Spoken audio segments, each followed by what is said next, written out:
এই দেশ শত শত বছর ধরে সাংস্কৃতিক সমন্বয়ের মধ্যে দিয়ে গড়ে উঠেছে। আপনাদেরকে শুধু একটি উদাহরণ দেই। এদেশের এই উপমহাদেশের এক বিখ্যাত ঐতিহাসিক, যিনি ব্রিটিশ আমলের শেষে ঢাকা বিশ্ববিদ্যালয়ের ভাইস চ্যান্সেলর ছিলেন, তার নাম doctor R C. Majumdar, doctor Ramesh Chandra Majumdar. তিনি একটি কথা বলেছেন, তার বই আছে 4 খণ্ডের, হিস্ট্রি অব বেঙ্গল। তার 4র্থ খণ্ডে তিনি দেখাচ্ছেন গবেষণা করে যে এই দেশের আজ থেকে 500-600 বছর আগেও কি অদ্ভুত সাংস্কৃতিক সমন্বয়।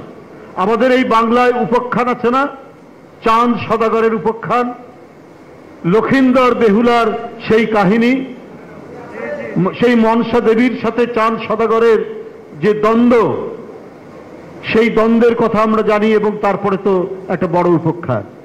এই চাঁদ সদাগর কি ধর্মে কি হিন্দু, কিন্তু উনার বাড়িতে, উনার প্রাসাদে অপদেবতা এবং ভূত প্রেত এখান থেকে বাঁচার জন্য তাবিজ কবজের পাশাপাশি একটি কোরআন শরীফও রাখা হতো। এইটা হচ্ছে ধর্ম সমন্বয়ের একটি উজ্জ্বল উদাহরণ, যে আমাদের লোক সংস্কৃতির মধ্যেও এই ধর্ম সমন্বয় আছে। হিন্দু মুসলমানের যে তাদের যে নিজস্ব, আমরা একটা বৃহত্তর সংস্কৃতির অংশ, আবার নিজ নিজ ধর্মের জন্য যে সংস্কৃতি, সেই সংস্কৃতির মধ্যেও আবার একটা সমন্বয় ছিল।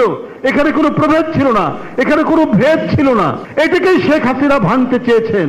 এটাকে দেখাতে চেয়েছেন এই দেশ সাম্প্রদায়িক, এই দেশ বিভেদ বিভাজনে ভরপুর।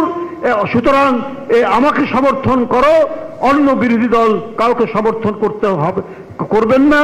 এই কারণে আমি জোর করে জনসমর্থন ব্যতি রেখে দিনের ভোট রাতে করে ভোট কেন্দ্রে ভোটারদেরকে যেতে না দিয়ে আমি নির্বাচন কমিশন দিয়ে ভোট ঘোষণা করব, সেটাকেই সমর্থন দিই।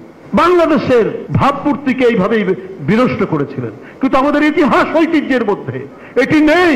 শেখ হাসিনা হীন রাজনৈতিক উদ্দেশ্যে এই কাজটি করেছেন।